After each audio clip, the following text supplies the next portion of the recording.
Hi, this is Steve from the Mr. Chip gardening channel. What I'm going to do today is harvest the seeds from heirloom tomato that I bought. I have a little bit of experience with heirloom tomatoes. I've been growing them in my garden for about 2 years from seeds I bought. Um, and this just happened to be one of the ones I don't have. What I'm growing right now is the purple Cherokee or Cherokee purple tomato. It's very popular. Unbelievable growth. Out of any tomato plant I've ever grown, it's the most vigorous growth I've ever seen. Um, the other heirloom I'm growing, I've been growing for a couple of years, is it's like a black cherry tomato, and it's really neat. It comes out all black on the outside, black frosting with a little tinge of sort of dark red underneath, but it's a really neat color. It's, you know, when people see it, they just want to eat it and see what it's like.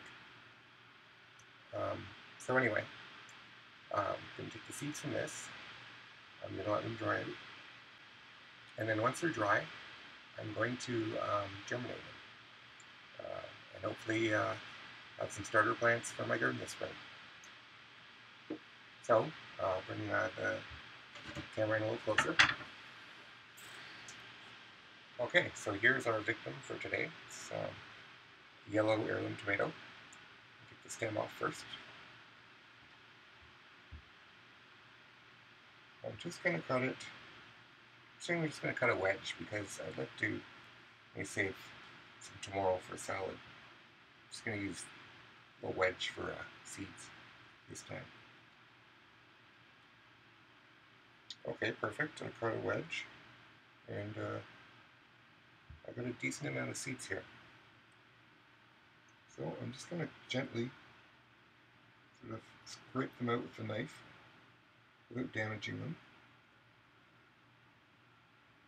I'll get a little bit of the wet pulpy stuff out with it, but I'll take care of that shortly. Okay. Actually a decent amount of seeds here. Definitely more than I'll need this year, and I do find the germination rates for these are really excellent.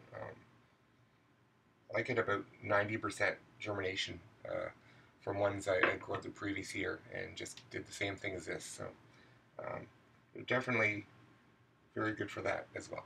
Let me see.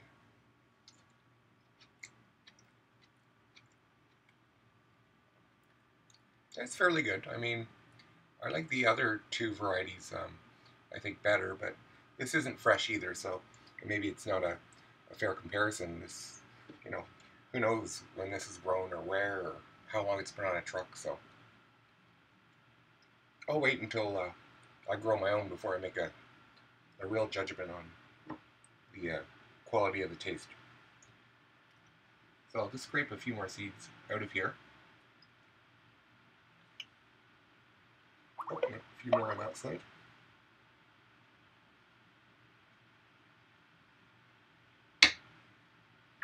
Okay. Now what I'll do is I'll put them on a paper towel.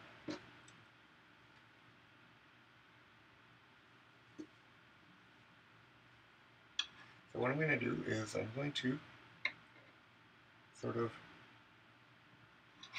separate the seeds from the little goopy, pulpy stuff first. See, when you do that, because then when you dry them, you get this little sort of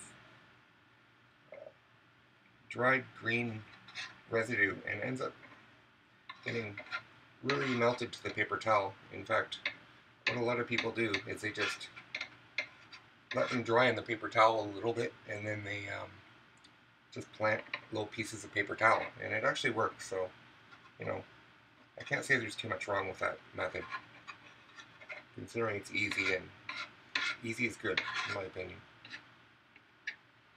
Okay, so I've separated out most of them. I have maybe 5 a little over 20 seeds, I think.